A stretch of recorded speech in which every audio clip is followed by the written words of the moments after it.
Hello, I'm Brian Fox. Welcome to I Hate Rock Music, and I'm doing a whole series on rural rock bands. And a lot of the popular rural rock bands, of course, are Poco and the Eagles and Pure Prairie League and bands like that. And then some obscure ones, which are the ones I'm covering, like Brethren and Shiloh.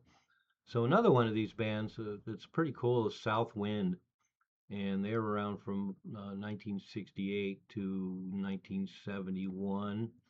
And really cool band, and kind of like the Brethren record.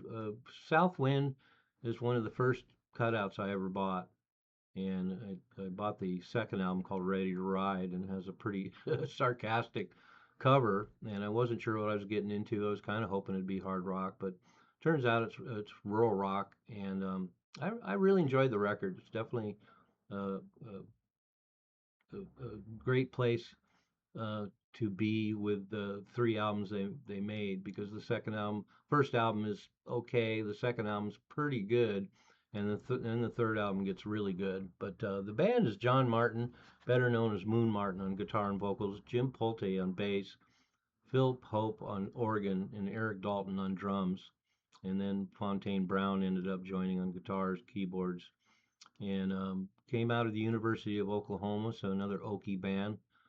Then moved to LA, and originally were a rockabilly band called the Disciples, and then they changed their name to Southwind in 1967. And so they put out three albums.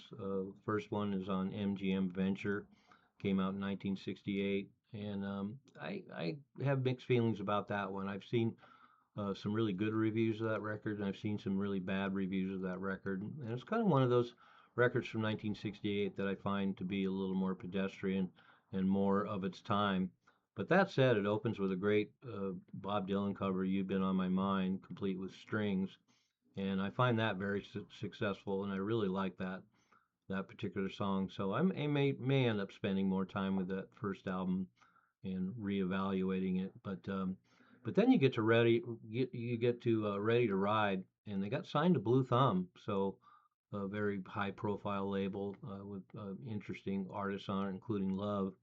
But Blue Thumb signed him in 1970 and put out two albums, Ready to Ride and What a Place to Land. And they have some really great material on 'em. Some of it's not as exciting, but overall very satisfying. Definitely one of the better rural rock bands. Ready to Ride is nice too, because it's got two, um, well, actually three um, live tracks on it. Let me see my notes. Um, they do "Heat Down in the Alley" and "Rootin' and Tootin'" are two live tracks from the Fillmore, and they're really bluesy, great rockers with some killer guitar. And I wish they'd done more kind of like that. But that said, I really definitely like that combination of rock, blues, country, folk, jazz. Um, and they do a great cover of "Honky Tonkin'" by Hank Williams. They do "Ruby Eileen," which apparently Johnny Cash was kind of interested in doing. And then a song called "Rock and Roll Ruby," which I really like. So they definitely have a lot of memorable songs. And um, one of the things on that first record that kind of gets to me is there's just so much going on there. There's horns and strings and chorus vocals and some quiet fuzz guitar, and a lot of that first album, they're basically okay. And by the time you get to the second album, it's definitely a little better mix. Right? Like I mentioned, it starts off with "Rock and Roll Ruby," which is a really cool song, old timey kind of rock. And then they get into "Honky Tonkin'," straight up country, and then "Ready to Ride's" good song, real basic country rock. And "I Got You Covered" is actually pretty rocking. So they really pick up the pace, got great guitar work on it. And then "Cool Green Hills of Earth," really nice ballad with some nice piano. "Same Old Sad Song," which is another rocker with some great guitar. So they definitely picked up the pace by the time 1970 rolled around, and then got with the program, were a little more rock. And I imagine they did pretty well in California, and certainly playing the Fillmore. So then they finish up with Fine Tooth Comb, which has got some really great country guitar picking in it, and some nice piano. And then the album finishes up with "Ruby Eileen." But then they really deliver on that final album, 1971. What a place to land. Starts right off with Slippery John, a really great rocker. Beside the Mountain is next, a real nice ballad with some great country guitar picking, and definitely reminiscent of the Eagles. And at their best, they definitely are in that vicinity of the Eagles, although certainly not the quality of the Eagles, but they're in that vicinity. And then after that, they go into the best part, which is a real boogie woogie song. And I noticed that there was a couple places there was a boogie woogie song on the first album too, and kind of like a Fats Domino sort of thing. And then Please Don't Hesitate after that, another country rocker that really kind of reminds me of early Eagles. And then back in the band, another rocker with guitar, really killer guitar work. The drums are really excellent. Um, and so a really solid band. As I mentioned, all the musicians seem to be top notch, and they played together for a long time. Then Bootleg Woman comes after that.